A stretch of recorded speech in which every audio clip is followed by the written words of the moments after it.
ಮುಖ್ಯಮಂತ್ರಿಗೆ ಫೋನ್ ಮಾಡಿ ಇಂಗಿತ ವ್ಯಕ್ತಪಡಿಸಿದ್ದಾರೆ. ನಾನು ರಾಜೀನಾಮೆ ಕೊಡ್ತೀನಿ, ಪಕ್ಷಕ್ಕೆ ಮುಜುಗರ ಆಗೋದು ಬೇಡ,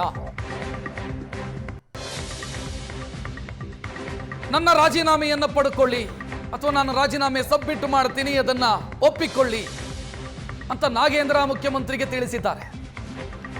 ನನ್ನಿಂದ ಕಾಂಗ್ರೆಸ್ ಪಕ್ಷಕ್ಕೆ ಮುಜುಗರ ಆಗೋದು ಬೇಡ, ಆ ಕಾರಣಕ್ಕಾಗಿ ನಾನು ರಾಜೀನಾಮೆಯ ನಿರ್ಧಾರವನ್ನು ತೆಗೆದುಕೊಳ್ತಾ ಇದ್ದೀನಿ, ರಾಜೀನಾಮೆ ಕೊಟ್ಟು ನಾನು ಪಕ್ಷ ಸಂಘಟನೆಯಲ್ಲಿ ಭಾಗಿಯಾಗ್ತೀನಿ ಅಂತ ನಾಗೇಂದ್ರ ಮುಖ್ಯಮಂತ್ರಿ ಜೊತೆಗೆ ಮಾತನಾಡಿದ್ದಾರೆ. ಮುಖ್ಯಮಂತ್ರಿ ನಾಳೆ ದೆಹಲಿಗೆ ಹೋಗ್ತಾ ಇದ್ದಾರೆ. ಕ್ಯಾಬಿನೆಟ್ ಅಲ್ಲಿ ಒಂದು ಸಚಿವ ಸ್ಥಾನ ಖಾಲಿ ಇದೆ, ಅದನ್ನು ಭರ್ತಿ ಮಾಡೋ ವಿಚಾರಕ್ಕೆ ಸಂಬಂಧಿಸಿದಂತೆ ಅವ್ರು ನಾಳೆ ಮಾತುಕತೆ ನಡೆಸಬೇಕು. ಯಾರನ್ನು ತೆಗೆದುಕೊಳ್ಳಬೇಕು, ಹೇಗೆ ತೆಗೆದುಕೊಳ್ಳಬೇಕು, ಅಲ್ಲೊಂದಿಷ್ಟು ಸಮಸ್ಯೆಗಳಿರೋದ್ರಿಂದ ಮಹಿಳೆಯರನ್ನು ಯಾರನ್ನು ತೆಗೆದುಕೊಡಬೇಕು, ಕುರುಬ ಸಮುದಾಯದೊಂದು ಸಿಟ್ಟಿದೆ, ಉತ್ತರ ಕರ್ನಾಟಕ ಭಾಗದ ಕುರುಬ ಸಮುದಾಯದ ಸಿಟ್ಟಿದೆ, ಇದನ್ನೆಲ್ಲ ಮ್ಯಾಚ್ ಮಾಡೋದು ಹೇಗೆ, ಎಲ್ಲ ಲೆಕ್ಕಾಚಾರಗಳ ಮಧ್ಯೆ ಈಗ ಅನಿರೀಕ್ಷಿತ ಬೆಳವಣಿಗೆಯ ರೀತಿಯಲ್ಲಿ ನಾಗೇಂದ್ರ ಅವರು ಮುಖ್ಯಮಂತ್ರಿಗೆ ಫೋನ್ ಮಾಡಿ ನಾನು ಸಚಿವ ಸ್ಥಾನಕ್ಕೆ ರಾಜೀನಾಮೆ ಕೊಡ್ತೀನಿ ಸರ್, ಬೇಡ, ಪಕ್ಷಕ್ಕೆ ನನ್ನಿಂದಾಗಿ ಮುಜುಗರ ಆಗೋದು ಬೇಡ ಅಂತ ಮಾತನಾಡಿದ್ದಾರೆ ಅನ್ನುವಂಥ ಡೀಟೇಲ್ ನೀಡ್ತಾ ಇದ್ರು ನಮ್ಮ ರಾಜಕೀಯ ವಿಭಾಗದ ಮುಖ್ಯಸ್ಥ ಆನಂದ. ಮೊನ್ನೆ ಸುದ್ದಿಗೋಷ್ಠಿ ನಡೆಸುವಾಗ ಸಂವಿಧಾನದ ಪುಸ್ತಕ ಹಿಡಿದು ಸಮರ್ಥಿಸಿಕೊಂಡಿದ್ರು ನಾಗೇಂದ್ರ, ಯಾವ ಕಾರಣಕ್ಕೂ ರಾಜೀನಾಮೆ ಕೊಡೋದಿಲ್ಲ ಅಂತ. ಪಕ್ಷವೂ ಅವರ ಬೆಂಬಲಕ್ಕೆ ನಿಲ್ತು. ಪಕ್ಷದ ವಕ್ತಾರರು ಚರ್ಚೆಯಲ್ಲಿ ಭಾಗಿಯಾದಂಥ ಸಂದರ್ಭದಲ್ಲೂ ಪ್ರಬಲವಾಗಿ ಸಮರ್ಥಿಸಿಕೊಳ್ತಾ ಇದ್ರು, ಯಾಕೆ ರಾಜೀನಾಮೆ ಪಡ್ಕೊಳ್ಬೇಕು ನಾಗೇಂದ್ರ ಅವ್ರದ್ದು ಅಂತ. ಈಗ ಏಕಾಏಕಿ ಅನಿರೀಕ್ಷಿತ ತಿರುವು ಬರೋದಕ್ಕೆ ಏನು ಕಾರಣ ಆಯಿತು? ಎಸ್, ಈಗಾಗಲೇ ನಾನು ಹೇಳಿದಾಗೆ ಸಚಿವ ನಾಗೇಂದ್ರನಿದ್ದಾರೆ, ಇವರ ಮೇಲೆ ಬರ್ತಾ ಇರತಕ್ಕಂಥ ರಾಜೀನಾಮೆ ಒತ್ತಡ ಇದೆ. ಇದನ್ನು ಸರ್ಕಾರ ಮತ್ತು ಪಕ್ಷ ಎದುರಿಸಲಿಕ್ಕೆ ಕಷ್ಟ ಆಗ್ತಾ ಇದೆ. ಯಾಕಂತಂದರೆ ಈಗಾಗಲೇ ರಾಜ್ಯಪಾಲರು ಒಂದು ಕಡೆ CBI ಕೊಟ್ಟಿರ್ತಕ್ಕಂಥ ಪ್ರಾಸಿಕ್ಯೂಷನ್ಗೆ ಸಂಬಂಧಪಟ್ಟ ಅರ್ಜಿಯ ವಿಲೇವಾರಿಗೆ ಸಂಬಂಧಪಟ್ಟಕ್ಕೆ ನಿರ್ಧಾರವನ್ನು ತೆಗೆದುಕೊಳ್ಳಿ ಮುಂದಾಗಿದ್ದಾರೆ. ಅವರು CBI ಕೊಟ್ಟದ ಪ್ರಾಸಿಕ್ಯೂಷನ್ಗೆ ಅನುಮತಿ ಕೋರಿ ಸಲ್ಲಿಕೆ ಮಾಡಿರ್ತಕ್ಕಂಥ ಅರ್ಜಿ ಏನಿದೆ, ಈ ಸಂಬಂಧಪಟ್ಟಾಗೆ ಸರ್ಕಾರ ತನ್ನ ಒಪಿನಿಯನ್ಗಳನ್ನ ಹೇಳಬೇಕು, ಸಚಿವ ಸಂಪುಟ ಸಭೆಯಲ್ಲಿ ಈ ಬಗ್ಗೆ ಚರ್ಚೆ ಮಾಡಿ ಸಚಿವ ಸಂಪುಟದ ಅಭಿಪ್ರಾಯಗಳು ತಿಳಿಸಬೇಕು ಅಂತಕ್ಕಂಥ ನಿರ್ದೇಶನ ಈಗಾಗಲೇ ಲೋಕಭವನದಿಂದ ಸರ್ಕಾರಕ್ಕೆ ಬಂದಿದೆ. ಅದು ಒಂದು ಕಡೆ ಆದರೆ, ಇನ್ನೊಂದು ಕಡೆ ಅಧಿಕೃತವಾಗಿ ಸೆಪ್ಟೆಂಬರ್ 1ರಿಂದ ಪ್ರಮುಖ ಪ್ರತಿಪಕ್ಷವಾಗಿರ್ತಕ್ಕಂಥ BJP ಹೋರಾಟ ಮಾಡೋದ್ರ ಮೂಲಕ, ಪಾದಯಾತ್ರೆಯನ್ನು ಕೈಗೊಳ್ಳೋದ್ರ ಮೂಲಕ ಆ ಭಾಗದಲ್ಲಿ ಇಡೀ ಸರ್ಕಾರದ ವಿರುದ್ಧ ಮತ್ತು ಪಕ್ಷದ ವಿರುದ್ಧ ಎಲ್ಲೋ ಒಂದು ಕಡೆ ಒಂದು ಅಜೆಂಡಾ ಸೆಟ್ ಮಾಡುವಂಥ ಪ್ರಯತ್ನವನ್ನು ಕೂಡ ಪ್ರತಿಪಕ್ಷ BJP ಮಾಡಲಿಕ್ಕೆ ಹೊರಟಿದೆ. ಅಧಿಕೃತವಾದಂಥ ಒಂದು ಟೈಮ್ ಟೇಬಲ್ ಅನ್ನು ಕೂಡ ಅದು ಪ್ರಕಟವೂ ಕೂಡ ಮಾಡಿದೆ. ಸೆಪ್ಟೆಂಬರ್ 1ರಿಂದ ಪಾದಯಾತ್ರೆ ಆರಂಭಗೊಳ್ತಾ ಇದೆ. ಇದರ ಜೊತೆಗೆ ಇನ್ನೊಂದು ಕಡೆ ಸಚಿವ ನಾಗೇಂದ್ರ ಅವರು ಪಡ್ಕೊಂಡಿರ್ತಕ್ಕ 2024 ಅಕ್ಟೋಬರಲ್ಲಿ ಪಡೆದುಕೊಂಡಿರ್ತಕ್ಕಂಥ ಜಾಮೀನಿಗೆ ಸಂಬಂಧಪಟ್ಟ ಹಾಗೆ ಕಾನೂನಾತ್ಮಕವಾಗಿರ್ತಕ್ಕಂಥ ಪ್ರೊಸೆಸ್ ಕೂಡ ಮುಂದುವರೆದಿದೆ. ಅದು ಎಲ್ಲೋ ಒಂದು ಕಡೆ ಸಂದಿಗ್ಧ ವಾತಾವರಣಕ್ಕೆ ಬಂದು ನಿಂತಿದೆ ಅಂತಕ್ಕಂಥ ಮಾತುಗಳು ಕೂಡ ಇದೆ. ಕಾನೂನು ಸಮರದಲ್ಲಿ ಸಹಜವಾಗಿ ನಾಗೇಂದ್ರ ಅವರಿಗೆ ಹಿನ್ನಡೆ ಆದರೆ ಅನ್ನುವಂಥ ಚರ್ಚೆಗಳು ಕೂಡ ಇದೆ. ಹಾಗಾಗಿ ಈ ಎಲ್ಲ ಕಾರಣಗಳಿಗೋಸ್ಕರ ಮತ್ತು ಜೊತೆಗೆ ಸಾರ್ವಜನಿಕ ವಲಯದಲ್ಲಿ ಸರ್ಕಾರದ ವಿರುದ್ಧ ಎಲ್ಲೋ ಒಂದು ಕಡೆ ಇಂಥವ್ರನ್ನ ಯಾಕೆ ಸಚಿವ ಸಂಪುಟ ಇಟ್ಕೊಂಡಿದ್ದಾರೆ ಅಂತಕ್ಕಂಥ ಚರ್ಚೆಗಳು ಸಾಮಾಜಿಕ ಜಾಲತಾಣಗಳಲ್ಲಿ ಸೇರಿದಾಗೆ ಪ್ರಮುಖವಾಗಿರ್ತಕ್ಕಂಥ ಪ್ರಮುಖರು ಇದನ್ನು ಪ್ರಸ್ತಾಪ ಮಾಡುವಂಥ ಪ್ರಯತ್ನಗಳನ್ನು ಮಾಡ್ತಾ ಇರುವಂಥದ್ದು ಸರ್ಕಾರದ ಇಮೇಜ್ಗೆ ಧಕ್ಕೆ ಆಗ್ತಾ ಇದೆ. ಹಾಗಾಗಿ ಮತ್ತೆ ಯಾಕೆ ಅವರನ್ನು ಸಂಪುಟಕ್ಕೆ ತೆಗೆದುಕೊಂಡ್ರು ಅನ್ನುವಂಥದ್ದು ಪ್ರಶ್ನೆ ಆಗ್ತಾ ಇರುವಂಥ ಹಿನ್ನೆಲೆಯಲ್ಲಿ ಸಹಜವಾಗಿ ಸರ್ಕಾರ ಮತ್ತು ಇಡೀ ಪಕ್ಷಕ್ಕೆ ಆಗ್ತಕ್ಕಂಥ ಮುಜುಗರ ತಪ್ಪಿಸುವಂಥ ಕಾರಣಕ್ಕಾಗಿ ಸಚಿವ ನಾಗೇಂದ್ರ ಮೇಲೆ ಒಂದು ಒತ್ತಡ ಜಾಸ್ತಿ ಆಗಿದೆ. ಆ ಕಾರಣಕ್ಕಾಗಿ ಅವರು ಮುಖ್ಯಮಂತ್ರಿಗಳನ್ನು ಸಂಪರ್ಕ ಮಾಡಿ ನಾನು ರಾಜೀನಾಮೆ ನೀಡಲಿಕ್ಕೆ ಸಿದ್ಧ ಅಂತಕ್ಕಂಥದ್ದು ಮತ್ತು ನನ್ನಿಂದ ಯಾವುದೇ ಕಾರಣಕ್ಕೂ ಪಕ್ಷ ಮತ್ತು ಸರ್ಕಾರಕ್ಕೆ ಮುಜುಗರ ಆಗೋದು ಬೇಡ ಅಂತಕ್ಕಂಥ ನಿಲುವನ್ನು ವ್ಯಕ್ತಪಡಿಸಿರ್ತಕ್ಕಂಥ ನಾಗೇಂದ್ರ ಅವರು ಬೇಕಾದ್ರೆ ರಾಜೀನಾಮೆಗೆ ಸಿದ್ಧ ಅಂತಕ್ಕಂಥ ಸ್ಪಷ್ಟ ಸಂದೇಶ ಕೊಟ್ಟಿರ್ತಾರೆ. ಆದರೆ ಈ ಸಂಬಂಧಪಟ್ಟಾಗ ಅಂತಿಮ ನಿರ್ಧಾರ ತೆಗೆದುಕೊಳ್ಬೇಕಾಗಿರ್ತಕ್ಕಂಥದ್ದು ಹೈಕಮಾಂಡ್. ಯಾಕೆಂತಂದ್ರೆ ಸದನದ ಒಳಗಡೆನೂ ಕೂಡ ಅವರನ್ನು ಡಿಫೆಂಡ್ ಮಾಡ್ಕೊಳ್ತಕ್ಕಂಥ ಪ್ರಯತ್ನವನ್ನು ಸ್ವತಃ ಮುಖ್ಯಮಂತ್ರಿ ಸಚಿವರುಗಳು ಎಲ್ಲರೂ ಕೂಡ ಮಾಡಿದ್ರು. ಅಂದ್ರೆ ಅಷ್ಟರ ಮಟ್ಟಿಗೆ ಈ ವಿಚಾರದಲ್ಲಿ ಬಹಳ ಒಂದೇ ಒಂದು ನಿರ್ಣಯದ ಅಭಿಪ್ರಾಯಗಳನ್ನು ಎಲ್ಲಾ ನಾಯಕರುಗಳು ಇಟ್ಟುಕೊಂಡಿದ್ರು. ವಿಧಾನಸಭೆ ಮತ್ತು ವಿಧಾನ ಪರಿಷತ್ ನಿರಂತರವಾಗಿರ್ತಕ್ಕಂಥ 6 ದಿನಗಳ ಚರ್ಚೆಗಳಾದರೂ ಕೂಡ, 6 ದಿನಗಳ ಹೋರಾಟ ಆದರೂ ಕೂಡ ರಾಜಭವನಕ್ಕೆ ಪ್ರತಿಪಕ್ಷ BJP ಮನವಿ ಕೊಟ್ಟ ಸಂದರ್ಭದಲ್ಲೂ ಕೂಡ ಇಡೀ ಸರ್ಕಾರ ನಾಗೇಂದ್ರ ಬೆಂಬಲಕ್ಕೆ ನಿಲ್ತಕ್ಕಂಥ ಪ್ರಯತ್ನವನ್ನು ಮಾಡಿದ್ರು. ಆದರೆ ಅಧಿವೇಶನ ಮುಕ್ತಾಯದ 24 ಗಂಟೆಗಳ ಒಳಗಡೆ ಒಂದು ಅಂತಿಮ ನಿರ್ಧಾರ ತೆಗೆದುಕೊಂಡಿರ್ತಕ್ಕಂಥ ನಾಗೇಂದ್ರ ಅವರು ರಾಜೀನಾಮೆಗೆ ಸಿದ್ಧ ಅಂತಕ್ಕ ಸಂದೇಶವನ್ನು ರವಾನೆ ಮಾಡಿದ್ದಾರೆ. ಇದು ನಿಜವಾಗ್ಲೂ ಕೂಡ ಇದ್ರ ಹಿಂದಿರ್ತಕ್ಕಂಥ ಒತ್ತಡಗಳು, ರಾಜಕೀಯ ಲೆಕ್ಕಾಚಾರಗಳು ಕೂಡ ಸಹಜವಾಗಿ ಚರ್ಚೆಗೆ ಕಾರಣವಾಗ್ತಾ ಇದೆ. ಈಗ ಕೇವಲ ಸಹಜವಾಗಿ ರಾಜೀನಾಮೆ ಕೊಡೋ ಸಂದರ್ಭದಲ್ಲಿ ಪಕ್ಷಕ್ಕಾಗಲಿ ಸರ್ಕಾರಕ್ಕಾಗಲಿ ಮುಜುಗರ ಆಗಬಾರ್ದು ಅನ್ನೋ ಕಾರಣಕ್ಕೆ ನಿರ್ಧಾರ ಅಂತ ಹೇಳಿ ನಾಗೇಂದ್ರ ಹೇಳಿದ್ರು ಕೂಡ ಇದ್ರ ಹಿಂದಿರ್ತಕ್ಕಂಥ ರಾಜಕೀಯ ಲೆಕ್ಕಾಚಾರಗಳು ಮತ್ತು ರಾಜಕೀಯವಾಗಿ ಬಂದಿರತಕ್ಕಂಥ ಸಂದೇಶಗಳು ಕೂಡ ಹತ್ತಾರು ಅನುಮಾನಗಳಿಗೆ ಕೂಡ ಕಾರಣವಾಗ್ತಾ ಇದೆ. ಏಕಾಏಕಿ ಈ ನಿರ್ಧಾರವನ್ನು ಯಾಕೆ ತೆಗೆದುಕೊಂಡ್ರು, ಪ್ರತಿಪಕ್ಷ BJP ಹೋರಾಟಕ್ಕೆ ಮುಂದಾದಾಗ ಯಾಕೆ ನಿರ್ಧಾರ ತೆಗೆದುಕೊಳ್ಳದಿದ್ದಂಥ ನಾಗೇಂದ್ರ ಅವರು ಯಾಕೆ ಈ ನಿರ್ಧಾರ ತೆಗೆದುಕೊಳ್ಳಿ ಮುಂದಾದ್ರು ಅಂತಕ್ಕಂಥ ಚರ್ಚೆಗಳು ಇರುವಂಥದ್ದು. ಯಾಕೆಂತಂದ್ರೆ ಇಡೀ ಸದನ ನಡೆಯಲಿಕ್ಕೆ ಆಗದೇ ಇರತಕ್ಕಂಥ ವಾತಾವರಣ ನಿರ್ಮಾಣ ಆದಾಗ ಸದನ ಹೊರಗಡೆ ಒಳಗಡೆಯೂ ಕೂಡ ದೊಡ್ಡ ಮಟ್ಟದ ಹೋರಾಟವನ್ನು ಬಿಜೆಪಿ ಕೈಗೆತ್ತಿಕೊಂಡಾಗ ಸದನ ನಡೀಬೇಕು ಅಂತ ಹೇಳಿ ಕಾಂಗ್ರೆಸ್ ಕೂಡ ಮತ್ತೆ ಪ್ರತಿಯಾಗಿ ಹೋರಾಟ ಮಾಡಿರ್ತಕ್ಕಂಥ ಸನ್ನಿವೇಶ ಕ್ರಿಯೇಟ್ ಆದಂಥ ಸಂದರ್ಭದಲ್ಲೂ ಕೂಡ ನಾಗೇಂದ್ರ ಪರವಾಗಿ ಬ್ಯಾಟಿಂಗ್ ಮಾಡ್ತಕ್ಕಂಥ ಪ್ರಯತ್ನವನ್ನು ಶಾಸಕರು ಸಚಿವರು ಮಾಡಿದ್ರು. ಆದರೆ ಈಗಿರ್ತಕ್ಕಂಥ ಪ್ರಶ್ನೆ ಅಂತಂದ್ರೆ ರಾಜೀನಾಮೆ ಕೊಡ್ಲಿಕ್ಕೆ ಏಕಾಏಕಿ ನಾಗೇಂದ್ರ ಮುಂದಾಗಿರ್ತಕ್ಕಂಥದ್ದು ಬಹಳ ಕುತೂಹಲಕ್ಕೆ ಕಾರಣವಾಗಿದೆ. ನಿನ್ನೆ ನಾಗೇಂದ್ರ ಅವರು ಬಳ್ಳಾರಿ ತಮ್ಮ ವಿಧಾನಸಭಾ ಕ್ಷೇತ್ರದಲ್ಲೂ ಕೂಡ ಇದ್ರು, ಅಲ್ಲಿ ನಡೆದಂಥ ಕಾರ್ಯಕ್ರಮದಲ್ಲೂ ಕೂಡ ಭಾಗಿಯಾಗಿದ್ರು. ಆಂಧ್ರ ಪ್ರದೇಶದ ಮುಖ್ಯಮಂತ್ರಿಯ ಪುತ್ರನ ಭೇಟಿಯೂ ಕೂಡ ನಿನ್ನೆ ಆಗಿದ್ರು. ಅಂದ್ರೆ ಅವರು ಸಕ್ರಿಯವಾಗಿ ಚಟುವಟಿಕೆಯಲ್ಲಿ ತೊಡಗಿಸ್ಕೊಂಡಿದ್ರು. ಆದರೆ ಏಕಾಏಕಿ ನಿರ್ಧಾರ ತೆಗೆದುಕೊಂಡಿದ್ದಾರೆ ನಿಶ್ಚಯವಾಗಿಯೂ ಕೂಡ ಒಂದು ಸ್ಪಷ್ಟವಾಗಿರ್ತಕ್ಕಂಥ ಸಂದೇಶದ ಕಾರಣಕ್ಕಾಗಿ ಅವರು ಈ ನಿರ್ಧಾರಕ್ಕೆ ಬಂದಿದ್ದಾರೆ ಅಂತಕ್ಕಂಥ ಮಾಹಿತಿಗಳು ಲಭ್ಯ ಆಗ್ತಾ ಇದೆ. ಆದರೆ ಅಂತಿಮವಾಗಿ ಮುಖ್ಯಮಂತ್ರಿ ಡಿ.ಕೆ. ಶಿವಕುಮಾರ್ ಮತ್ತು ಪಕ್ಷದ ನಾಯಕರು ಅಂತಿಮವಾಗಿ ಯಾವ ನಿರ್ಧಾರವನ್ನು ಪ್ರಕಟಿಸ್ತಾರೆ, ಯಾವ ಸಂದೇಶ ಕೊಡ್ತಾರೆ ಅನ್ನೋದು ಕೂಡ ಬಹಳ ಪ್ರಮುಖ ಆಗತ್ತೆ. ಇವರು ರಾಜೀನಾಮೆ ತೆಗೆದುಕೊಳ್ಳದೇ ಇದ್ದಾಗ ಆದಂಥ ಸನ್ನಿವೇಶಕ್ಕೂ ತೆಗೆದುಕೊಂಡ ನಂತರದಲ್ಲಿ ಆಗ್ತಕ್ಕ ಸನ್ನಿವೇಶವನ್ನು ಕೂಡ ಪಕ್ಷ ಮತ್ತು ಸರ್ಕಾರ ವಿಶ್ಲೇಷಣೆ ಮಾಡಲೇಬೇಕಾಗತ್ತೆ. ಈ ಒಂದು ರಾಜೀನಾಮೆಯನ್ನು ಪಡ್ಕೊಂಡಿದ್ದೇ ಆದರೆ ಸರ್ಕಾರದ ಇಮೇಜ್ ನಿಜವಾಗ್ಲೂ ಕೂಡ ಜಾಸ್ತಿ ಆಗತ್ತಾ, ಅಥವಾ ಪಕ್ಷದ ನಾಯಕರು ತೆಗೆದುಕೊಂಡ ತೀರ್ಮಾನ ಎಂಡಾರ್ಸ್ ಮಾಡ್ತಕ್ಕಂಥ ರೀತಿಯ ವಾತಾವರಣ ಏನಾದರೂ ಕೂಡ ಆಗತ್ತಾ? ಯಾಕೆಂತಂದ್ರೆ ಸಹಜವಾಗಿ ಒಂದು ಇಡೀ ಸಮುದಾಯ ಎಲ್ಲೋ ಒಂದು ಕಡೆ ಇವರ ರಾಜೀನಾಮೆಯಿಂದ ಮುನಿಸ್ಕೊಳ್ತಕ್ಕಂಥ ಸಾಧ್ಯತೆಗಳು ಕೂಡ ಇರುತ್ತೆ.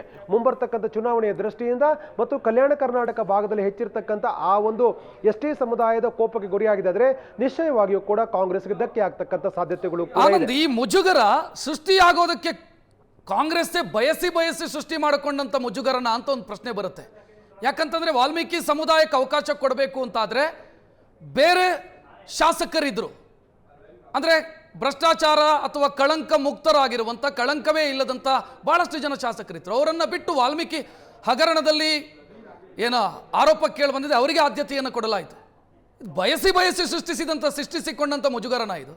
ಎಸ್, ಅಂದರೆ 2024 ಜೂನ್ನಲ್ಲಿ ಬಹಳ ಪ್ರಮುಖವಾಗಿ ಹೈಪ್ ಆದಂಥ ಏನು ಪ್ರಕರಣ ಇತ್ತು, ಇದು ಅಂತಿಮವಾಗಿ ಅಕ್ಟೋಬರ್ನಲ್ಲಿ ನಾಗೇಂದ್ರ ರಾಜೀನಾಮೆ ಪಡ್ಕೊಂಡ್ರು. ಒಟ್ಟು 8 ಚಾರ್ಜ್ ಶೀಟ್ಗಳ ಪೈಕಿ 7 ಚಾರ್ಜ್ ಶೀಟ್ನಲ್ಲಿ ಈಗಾಗಲೇ ಅವರು ಜಾಮೀನನ್ನು ಪಡ್ಕೊಂಡಿದ್ದಾರೆ ಮತ್ತು ಆಘಾತಾತ್ಮಕವಾಗಿರ್ತಕ್ಕಂಥ ಎಲ್ಲ ಪ್ರಕ್ರಿಯೆಯಲ್ಲೂ ಕೂಡ ಅವರಿಗಾಗಲೇ ಬೇಲ್ ಮೇಲೆ ಇದ್ದಾರೆ ಅಂತಕ್ಕಂಥ ಸಹಜವಾದಂಥ ಅಭಿಪ್ರಾಯಗಳು ಎಲ್ಲರಲ್ಲೂ ಕೂಡ ಇರತಕ್ಕಂಥದ್ದು. ಆದರೆ ಸರ್ಕಾರದಲ್ಲಿ ಡಿಫೆಂಡ್ ಮಾಡ್ಕೊಳ್ತಾ ಇತ್ತು. ಅವರೆಲ್ಲ ಪ್ರಕರಣಗಳು ಕೂಡ ಜಾಮೀನು ಪಡ್ಕೊಂಡಿದ್ದಾರೆ. ಖುದ್ದು ರಾಜ್ಯಪಾಲರು ಅವರಿಗೆ ಪ್ರಮಾಣವಚನ ಬೋಧನೆ ಮಾಡಿದ್ದಾರೆ. ಇವರ ಮೇಲೆ ಗಂಭೀರವಾಗಿರ್ತಕ್ಕಂಥ ಪ್ರಕರಣಗಳು ಇದ್ದದ್ದೇ ಆದರೆ ರಾಜ್ಯಪಾಲರು ಪ್ರಮಾಣವಚನವನ್ನು ಅವರಿಗೆ ಬೋಧಿಸ್ತಾನೆ ಇರಲಿಲ್ಲ ಅಂತಕ್ಕಂಥ ಮಾತನ್ನು ಸರ್ಕಾರ ಹೇಳ್ತಾ ಇರುವಂಥದ್ದು. ಆದರೆ ಇಲ್ಲಿರ್ತಕ್ಕಂಥ ಪ್ರಶ್ನೆ ಅಂತಂದ್ರೆ ಇವೆಲ್ಲವನ್ನೂ ಕೂಡ ಹೈಕಮಾಂಡ್ ಮಟ್ಟದಲ್ಲಿ ಚರ್ಚೆ ಮಾಡಿ ತೀರ್ಮಾನ ತೆಗೆದುಕೊಂಡಿರ್ತಕ್ಕಂಥ ಯಾವುದೋ ಒಂದು ಇಬ್ಬರು ನಾಯಕರ ಕಾರಣಕ್ಕಾಗಿ ಇವ್ರನ್ನ ಸಂಪುಟಕ್ಕೆ ಸೇರ್ಪಡೆ ಮಾಡ್ಕೊಂಡಿದ್ದಲ್ಲ. ಪತ್ರಿಕಾಗೋಷ್ಠಿಯಲ್ಲಿ ಬಹಳ ಸ್ಪಷ್ಟವಾಗಿ ನಾಗೇಂದ್ರ ಅವರು ಹೇಳಿದ್ರು, ಎಐಸಿಸಿ ಮಟ್ಟದಲ್ಲಿ ಚರ್ಚೆ ಆಗಿರ್ತಕ್ಕಂಥ, ಹೈಕಮಾಂಡ್ ಮಟ್ಟದಲ್ಲೇ ಚರ್ಚೆ ಆಗಿ ಕಾನೂನು ಪಂಡಿತರೆಲ್ಲ ಚರ್ಚೆ ಮಾಡಿ ತೀರ್ಮಾನ ತೆಗೆದುಕೊಂಡಿರ್ತಕ್ಕಂಥದ್ದು ಅನ್ನೋ ಮಾತನ್ನ ಸ್ವತಃ ನಾಗೇಂದ್ರ ಅವರು ಹೇಳಿ. ಅಂದ್ರೆ ಎಷ್ಟರ ಮಟ್ಟಿಗೆ ಪಕ್ಷದ ಒಳಗಡೆ, ಸರ್ಕಾರದ ಹೊರಗಡೆ ಬಹಳ ಗಂಭೀರವಾಗಿರ್ತಕ್ಕ ಚರ್ಚೆ ಆಗಿ ಇದರ ಸಾಧಕ ಬಾಧಕಗಳ ಬಗ್ಗೆ ಅವಲೋಕನ ಆದ ಬಳಿಕವೇ ಇವರನ್ನ ಸಂಪುಟಕ್ಕೆ ಸೇರ್ಪಡೆ ಮಾಡಿಕೊಳ್ಬೇಕು ಅನ್ನೋ ನಿರ್ಧಾರಕ್ಕೆ ಬರಲಾಗಿತ್ತು. ಹಾಗಾಗಿ ಈಗ ಅವರು ಸಂಪುಟಕ್ಕೆ ಸೇರ್ಪಡೆ ಮಾಡಿಕೊಂಡ ನಂತರ ಮರುಕ್ಷಣದಲ್ಲಿ ಅವರಿಗೆ ಅಧಿವೇಶನ ಎದುರಾಯಿತು. ಅಧಿವೇಶನ ಸಂದರ್ಭದಲ್ಲಿ ಅವರ ಪರವಾಗಿ ನಿಲ್ತಕ್ಕಂಥ ಕೆಲಸವನ್ನು ಮಾಡಲಾಯಿತು. ಯಾಕಂತಂದ್ರೆ ಮುಖ್ಯಮಂತ್ರಿ ಡಿ.ಕೆ. ಶಿವಕುಮಾರರ ಮೊದಲ ಅಧಿವೇಶನ ಇದಾಗಿತ್ತು. ಅವರು ಈ ಅಧಿವೇಶನವನ್ನ ಸರಿಯಾಗಿ ನಡೆಸಲಿಕ್ಕೆ ಎಲ್ಲಾ ಪ್ರಯತ್ನಗಳನ್ನು ಮಾಡಿದ್ರು. ಎರಡನೇ ದಿನವೇ ಮುಖ್ಯಮಂತ್ರಿಗಳು ಸಹಕಾರ ನೀಡುವಂತೆ ಮನವಿಯನ್ನು ಕೂಡ ಮಾಡಿದ್ರು. ಕೂಡ ಪ್ರತಿಪಕ್ಷಗಳು ಹೋರಾಟವನ್ನ ಕಂಟಿನ್ಯೂ ಮಾಡದಂತ ಕಾರಣಕ್ಕಾಗಿ ಗೊಂದಲಗಳು ಮುಂದುವರಿತು. ಆದರೆ ಡಿಫೆಂಡ್ ಮಾಡ್ಕೊಳ್ಬೇಕು ಅಂತಕ್ಕಂಥ ನಿರ್ದೇಶನ ಇದ್ದ ಕಾರಣಕ್ಕಾಗಿ ಎಲ್ಲಾ ಶಾಸಕರು, ಸಚಿವರು, ನಾಯಕರು ಡಿಫೆಂಡ್ ಮಾಡ್ಕೊಳ್ತಕ್ಕಂಥ ಪ್ರಯತ್ನ ಮಾಡಿದ್ರು. ಅಂತಿಮವಾಗಿ ಈಗ ನಾಗೇಂದ್ರ ರಾಜೀನಾಮೆ ಕೊಡಲಿ ಮುಂದಾಗಿರ್ಬೋದು. ಆದರೆ ಅಂತಿಮ ತೀರ್ಮಾನವನ್ನ ಈಗಾಗಲೇ ಮಾಡಿದಂಥ ಹೈಕಮಾಂಡೇ ಅಂತಿಮ ತೀರ್ಮಾನ ತೆಗೆದುಕೊಳ್ಬೇಕು. ಹಾಗಾದ್ರೆ ಇವೆಲ್ಲವೂ ಕೂಡ ಅರಿವಿರಲಿಲ್ಲ ಅಂತಕ್ಕಂಥ ಸಹಜವಾದಂಥ ಪ್ರಶ್ನೆಗಳು ಮೂಡುತ್ತೆ. ರಾಜೀನಾಮೆ ತೆಗೆದುಕೊಂಡ ನಂತರದಲ್ಲಿ ಎಸ್ ಟಿ ಸಮುದಾಯದ ಮಧ್ಯದಲ್ಲಿ ಆಗ್ತಕ್ಕಂಥ ಚರ್ಚೆಗಳಿಗೆ ಕಾಂಗ್ರೆಸ್ ಉತ್ತರ ಕೊಡಬೇಕಾಗತ್ತೆ. ಕಳೆದ ವಿಧಾನಸಭಾ 23 ಚುನಾವಣೆಯಲ್ಲಿ 15 ಎಸ್ ಟಿ ಕ್ಷೇತ್ರಗಳ ಪೈಕಿ 14 ಕ್ಷೇತ್ರಗಳಲ್ಲಿ ಕಾಂಗ್ರೆಸ್ ಗೆದ್ದಿದೆ. ಕಲ್ಯಾಣ ಕರ್ನಾಟಕ ಭಾಗದಲ್ಲಿ ಎಲ್ಲ ಕಡೆಯೂ ಕೂಡ ಎಸ್ ಟಿ ಸಮುದಾಯ ಕಾಂಗ್ರೆಸ್ಗೆ ಬೆಂಬಲ ಕೊಟ್ಟ ಕಾರಣಕ್ಕಾಗಿ ಅಲ್ಲಿ ಬಿಜೆಪಿಗೆ ಯಾವುದೇ ಕಾರಣಕ್ಕೂ ಯಾವುದೇ ರೀತಿಯ ರಾಜಕೀಯವಾಗಿರ್ತಕ್ಕಂಥ ಲಾಭ ಆಗಿಲ್ಲ ಲೋಕಸಭಾ ಚುನಾವಣೆಯಲ್ಲಿ. ಹಾಗಾಗಿ ಇದು ಎಲ್ಲೋ ಒಂದು ಕಡೆ ನಿಶ್ಚಯವಾಗಿಯೂ ಕೂಡ ಕಲ್ಯಾಣ ಕರ್ನಾಟಕ ಭಾಗ ಮತ್ತು ಮುಂಬೈ ಕರ್ನಾಟಕ ಭಾಗದಲ್ಲಿರ್ತಕ್ಕಂಥ ಎಸ್ ಟಿ ಸಮುದಾಯದ ಮುಂದಿನ ರಾಜಕೀಯ ಲೆಕ್ಕಾಚಾರದ ಹಿನ್ನೆಲೆಯಲ್ಲೂ ಕೂಡ ಈ ತೀರ್ಮಾನ ತೆಗೆದುಕೊಳ್ಳುವ ಮುಂಚಿತವಾಗಿ ಹೈಕಮಾಂಡ್ ಎಲ್ಲವನ್ನೂ ಕೂಡ ಅವಲೋಕನ ಮಾಡಬೇಕಾಗತ್ತೆ. ಹಾಗಾಗಿ ಒಂದಂತೂ ಸ್ಪಷ್ಟ. ಆನಂದ್, ಈಗ ನಾಗೇಂದ್ರ ಅವರಿಗೂ ಸ್ವತಃ ರಾಜೀನಾಮೆ ಅನಿವಾರ್ಯ ಆಗತ್ತೆ ಅನ್ನುವಂಥ ಅಂದಾಜು ಏನಾದರೂ ಇತ್ತಾ, ಮತ್ತು ಕಾಂಗ್ರೆಸ್ಸಿಗೂ ಆ ಅಂದಾಜಿತ್ತಾ ಅಂತ ಒಂದು ಪ್ರಶ್ನೆ ಬರುತ್ತೆ. ಯಾಕಂತಂದ್ರೆ ಅವರಿಗೆ ಕೊಡಲಾಗಿದ್ದಂಥ ಖಾತೆಯೂ ಕೂಡ ಕಡಿಮೆ ಮಹತ್ವದ ಖಾತೆಯನ್ನೇ ಕೊಡಲಾಗಿತ್ತು ಅಂತ ಅಂದಾಜು ಏನಾದರೂ ಇತ್ತಾ, ಅನಿವಾರ್ಯತೆ ಸೃಷ್ಟಿಯಾಗಬಹುದು ಮುಂದಕ್ಕೆ ಅಂತ?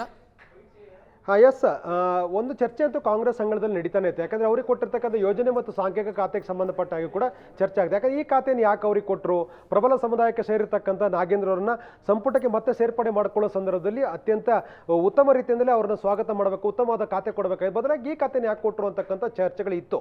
ಆದರೆ ಅಂತಿಮವಾಗಿ ಅವರಿಗೆ ಇನ್ನೊಂದು ಎಡಿಷನಲ್ ಜವಾಬ್ದಾರಿಗಳನ್ನು ಕೂಡ ಕೊಡಲಾಗಿತ್ತು. ಇಷ್ಟು ದೊಡ್ಡ ಹೋರಾಟದ ಮಧ್ಯದಲ್ಲೂ ಕೂಡ ಕಲ್ಯಾಣ ಕರ್ನಾಟಕ ಪ್ರದೇಶಾಭಿವೃದ್ಧಿ ಮಂಡಳಿ ಅದೀಗ ಖಾತೆ ಆಗಿರುವ ಕಾರಣಕ್ಕಾಗಿ ಆ ಜವಾಬ್ದಾರಿಯನ್ನು ಕೂಡ ಅವರಿಗೆ ಕೊಡಲಾಗಿತ್ತು. ಅಂದರೆ ಇಷ್ಟರ ಮಟ್ಟಿಗೆ ಎಲ್ಲೋ ಒಂದು ಕಡೆ ಅವರನ್ನು ಕೂಡ ಡಿಫೆಂಡ್ ಮಾಡ್ಕೊಳ್ತಕ್ಕಂಥ, ಅವ್ರನ್ನ ಬೆಂಬಲಿಸ್ತಕ್ಕಂಥ ಪ್ರಯತ್ನ ಪಕ್ಷ ಮಾಡಿತ್ತು. ಆದರೆ ದಿನದಿಂದ ದಿನಕ್ಕೆ ಈ ಹೋರಾಟಗಳು ಜಾಸ್ತಿ ಆಗ್ತಾ ಇರ್ತಕ್ಕಂಥದ್ದು, ಸಾರ್ವಜನಿಕ ವಲಯದಲ್ಲಿ ಅಭಿಪ್ರಾಯಗಳು ವ್ಯಕ್ತವಾಗ್ತಾ ಇರ್ತಕ್ಕಂಥದ್ದು, ವಿರೋಧಾತ್ಮಕವಾಗಿರ್ತಕ್ಕಂಥ ನಿಲುವುಗಳು ಹೆಚ್ಚಾಗ್ತಾ ಇರುವಂಥದ್ದು, ಜೊತೆಗೆ ರಾಜ್ಯಪಾಲರ ನಡೆ ಮತ್ತು ಕಾನೂನಾತ್ಮಕವಾಗಿರ್ತಕ್ಕಂಥ ಪ್ರಕ್ರಿಯೆಯಲ್ಲಿ ಹಿನ್ನಡೆ ಆಗಬಹುದು ಅಂತಕ್ಕಂಥ ಆತಂಕ, ಎಲ್ಲ ಕಾರಣಕ್ಕಾಗಿಯೂ ಕೂಡ ಸಚಿವ ನಾಗೇಂದ್ರ ಅವರಿಗೆ ರಾಜೀನಾಮೆ ಕೊಡ್ತಕ್ಕಂಥ ಸೂಕ್ತ ಅನ್ನುವ ನಿರ್ಧಾರಕ್ಕೆ ಬಂದಂತಿದೆ. ಆ ಕಾರಣಕ್ಕಾಗಿ ಅವರು ಈ ಒಂದು ಆರೋಪವನ್ನು ಮುಕ್ತವಾಗಿ ಮತ್ತೆ ಸಂಪುಟಕ್ಕೆ ಸೇರುವ ವಿಶ್ವಾಸದೊಂದಿಗೆ ಅವರು ರಾಜೀನಾಮೆಗೆ ಮುಂದಾದ್ರ ಅಂತಕ್ಕಂಥ ಚರ್ಚೆಗಳಿದೆ. ಇದಕ್ಕೆ ಸ್ವತಃ ನಾಗೇಂದ್ರ ರಾಜೀನಾಮೆ ಉತ್ತರವನ್ನು ಕೊಡಬೇಕಾಗತ್ತೆ, ಯಾಕೆ ನಾನು ರಾಜೀನಾಮೆಗೆ ಮುಂದಾದೆ ಅಂತಕ್ಕಂಥದ್ದು, ಮತ್ತು ಅವರು ಈ ರಾಜೀನಾಮೆ ಕೊಟ್ಟ ನಂತರದಲ್ಲಿ ಅವರ ನಿಲುವುಗಳು ಏನಾಗಿರುತ್ತೆ ಮತ್ತು ಅವರು ಯಾವ ಒಂದು ಅಭಿಪ್ರಾಯವನ್ನು ಜನತೆ ಮುಂದೆ ಇಡುವಂಥ ಪ್ರಯತ್ನಗಳನ್ನು ಮಾಡ್ತಾರೆ, ಮತ್ತು ನಿಜವಾಗಲೂ ಕೂಡ ಈ ರಾಜೀನಾಮೆ ಅಂತಕ್ಕಂಥ ಚಿಂತನೆಗೆ ಮುಂದಾಗಿರ್ತಕ್ಕಂಥ ನಾಗೇಂದ್ರ ಅವರ ಹಿಂದಿರ್ತಕ್ಕಂಥ ಶಕ್ತಿ ಮತ್ತು ಒತ್ತಡಗಳು ಯಾವ ರೀತಿ ಇದು, ಇವೆಲ್ಲವನ್ನೂ ಕೂಡ ನಾಗೇಂದ್ರ ಸಮಜಾಯಿಷಿ ಕೊಡ್ತಕ್ಕಂಥ, ಸ್ಪಷ್ಟನೆ ಕೊಡ್ತಕ್ಕಂಥ ಕೆಲಸವನ್ನು ಮಾಡಿದಾಗ ಈ ಎದ್ದಿರ್ತಕ್ಕಂಥ ಊಹಾಪೋಹಗಳಿಗೆ ಸ್ಪಷ್ಟವಾದ ಉತ್ತರ ಸಿಗಬಹುದು. ಆನಂದ್, ಇಲ್ಲಿ ದಲಿತ ಕಾರ್ಡ್ ಅನ್ನು ಕೂಡ ಪ್ರಯೋಗಿಸಿ, ಅಂದ್ರೆ ಜಾತಿ ಕಾರಣಕ್ಕಾಗಿ ನಾನು ಟಾರ್ಗೆಟ್ ಆಗ್ತಿದ್ದೀನಿ ಅಂತ ಪ್ರಯೋಗಿಸಿಯೂ ಕೂಡ, ಆ ಅಸ್ತ್ರವನ್ನು ಪ್ರಯೋಗಿಸಿಯೂ ಕೂಡ ಸಮರ್ಥಿಸಿಕೊಳ್ಳುವಂಥ ಪ್ರಯತ್ನಗಳಾಗಿತ್ತು. ಬಟ್ ಆ ಅಸ್ತ್ರ ನಿರೀಕ್ಷಿತ ಪ್ರಮಾಣದಲ್ಲಿ ಯಶಸ್ಸಾಗಲಿಲ್ಲ ಅಂತ ಅನ್ಸುತ್ತಲ್ವಾ? ಎಸ್, ಯಾವುದೇ ಆರೋಪ ಬಂದಾಗಲೂ ಕೂಡ ರಾಜಕೀಯ ನಾಯಕರು ಅಂತಿಮವಾಗಿ ಪ್ರಯೋಗ ಮಾಡ್ತಕ್ಕಂಥದ್ದು ಇದೇ ಜಾತಿಯ ಕಾರ್ಡ್ಗಳು. ಅಂದರೆ ನಾವು ರಾಜ್ಯದಲ್ಲಿ ಬೇರೆ ಬೇರೆ ರಾಜಕೀಯ ನಾಯಕರ ಮೇಲೆ ಆರೋಪಗಳು ಬಂದಾಗಲೂ ಕೂಡ ಆಯಾಯ ಸಮುದಾಯದ ಸ್ವಾಮೀಜಿಗಳು ಎಲ್ಲರೂ ಕೂಡ ಆ ನಾಯಕರ ಪರವಾಗಿ ಬ್ಯಾಟಿಂಗ್ ಮಾಡಿರ್ತಕ್ಕಂಥ ಇತಿಹಾಸವನ್ನು ನಾವು ಗಮನಿಸಬಹುದಾಗಿದೆ. ರಾಜ್ಯದಲ್ಲಿ ಜೈಲಿಗೆ ಹೋಗಿರ್ತಕ್ಕಂಥ ನಾಯಕರ ಪರವಾಗಿ ಸ್ವಾಮೀಜಿಗಳೆಲ್ಲ ರೋಡಿ ಬಂದು ಪ್ರತಿಭಟನೆ ಮಾಡಿರ್ತಕ್ಕಂಥ ಉದಾಹರಣೆಗಳು ಕೂಡ ಇದೆ. ಇದೇ ರೀತಿ ಈಗ ನಾಗೇಂದ್ರ ಅವರ ಪರವಾಗಿಯೂ ಕೂಡ ಕೆಲವರು ಅಭಿಪ್ರಾಯಗಳನ್ನು ಸಮುದಾಯದನ್ನು ಅಭಿಪ್ರಾಯ ವ್ಯಕ್ತಪಡಿಸಿದ್ರು. ಜೊತೆಗೆ ನಾಗೇಂದ್ರರು ಕೂಡ ಪತ್ರಿಕಾಗೋಷ್ಠಿಯಲ್ಲಿ ಸಂವಿಧಾನದ ಪುಸ್ತಕವನ್ನು ಪ್ರತಿಯನ್ನು ಹಿಡ್ಕೊಂಡು ನೇರವಾಗಿ ಅವರು ಕೂಡ ಹೇಳಿದ್ರು, ನಾನು ದಲಿತ ಅನ್ನೋ ಕಾರಣಕ್ಕಾಗಿ ಮನುವಾದಿಗಳು ನನ್ನ ಎಲ್ಲವನ್ನು ಟಾರ್ಗೆಟ್ ಮಾಡಿದ್ದಾರೆ ಅಂತಕ್ಕಂಥ ಮಾತನ್ನು ಕೂಡ ಹೇಳಿದ್ರು. ಅಂದ್ರೆ ಮನುವಾದಿಗಳು ಅನ್ನೋದರ ಮೂಲಕ ಒಂದು ನಿರ್ದಿಷ್ಟವಾಗಿರ್ತಕ್ಕಂಥ ವ್ಯಕ್ತಿ ಮತ್ತು ಸಮುದಾಯಗಳನ್ನ ಅವರು ಅದನ್ನ ಟಾರ್ಗೆಟ್ ಮಾಡ್ತಕ್ಕಂಥ ಪ್ರಯತ್ನವನ್ನು ಕೂಡ ನನ್ನ ವಿರುದ್ಧ ಯಾರು ಹೋರಾಟಕ್ಕೆ ಮುಂದಾಗಿದ್ದಾರೆ, ಯಾರು ಒತ್ತಡ ಹಾಕ್ತಿದ್ರು ಅವರು ಯಾರು ಅಂತಕ್ಕಂಥ ಬಿಂಬಿಸುವ ಪ್ರಯತ್ನವನ್ನು ಕೂಡ ಅವರು ಮಾಡ್ತಾ ಇದ್ರು. ಮನುವಾದಿಗಳು ಅಂತಕ್ಕಂಥನ್ನ ನಿರಂತರವಾಗಿ ಹೇಳುವ ಮೂಲಕ ನಿರ್ದಿಷ್ಟವಾಗಿರ್ತಕ್ಕಂಥ ಬಿಜೆಪಿಯ ಮುಖಂಡರ ಮೇಲೆ ಅವರ ಆರೋಪವನ್ನು ಮಾಡುವ ಪ್ರಯತ್ನವನ್ನು ಕೂಡ ಮಾಡಿದ್ರು. ಇಷ್ಟಾಗಿಯೂ ಕೂಡ ಈ ನಾಗೇಂದ್ರ ಅವರ ಈ ಕಾರ್ಡು ಸಕಾರಾತ್ಮಕವಾಗಿರ್ತಕ್ಕಂಥ ಒಂದು ಫಲಿತಾಂಶಗಳನ್ನು ಕೊಟ್ಟಂಗೆ ಕಾಣ್ತಾ ಇಲ್ಲ. ಯಾಕೆಂತಂದ್ರೆ ನಾಗೇಂದ್ರರ ಪರವಾಗಿ ಸಾರ್ವಜನಿಕ ವಲಯದಲ್ಲಿ ಇರ್ತಕ್ಕಂಥ ಅಭಿಪ್ರಾಯಗಳು ಭಿನ್ನವಾಗಿರುವ ಕಾರಣಕ್ಕಾಗಿ ಅವರು ಪ್ಲೇ ಮಾಡಿರ್ತಕ್ಕಂಥ ಕಾರ್ಡ್ಗೆ ಅಷ್ಟು ಉತ್ತಮವಾಗಿರ್ತಕ್ಕಂಥ ಪ್ರತಿಕ್ರಿಯೆಗಳು ಅವರ ಸಮುದಾಯದ ಕಡೆ ಬಂದಂತಿಲ್ಲ. ಒಂದೊಮ್ಮೇನಾದರೂ ಕೂಡ ಆ ರೀತಿಯಾಗಿರ್ತಕ್ಕಂಥ ಪ್ರತಿಕ್ರಿಯೆ ಬಂದಿದ್ದೆ ಆದರೆ ಅವರ ಪರವಾಗಿ ಅವರ ಪರವಾಗಿರ್ತಕ್ಕಂಥ ಸಮುದಾಯದ ಸ್ವಾಮೀಜಿಗಳೆಲ್ಲರೂ ಕೂಡ ಫೀಲ್ಡ್ಗೆ ಇಳಿತಕ್ಕಂಥ ಅನಿವಾರ್ಯತೆ ನಿರ್ಮಾಣ ಆಗ್ತಿತ್ತು, ರಿಯಾಕ್ಟ್ ಮಾಡ್ತಾ ಇದ್ರು. ಆದರೆ ಅದಷ್ಟು ಪರಿಣಾಮ ಆಗದೇ ಇರುವ ಕಾರಣಕ್ಕಾಗಿ ಅಂತಿಮವಾಗಿ ಈ ಅಸ್ತ್ರವರ ಪ್ರಯೋಗಕ್ಕೆ ನಾಗೇಂದ್ರ ಮುಂದಾದ್ರ ಅಂತಕ್ಕಂಥ ಚರ್ಚೆಗಳಿರುವಂಥದ್ದು. ಥ್ಯಾಂಕ್ ಯು ಆನಂದ್ ಮಾಹಿತಿಗೆ.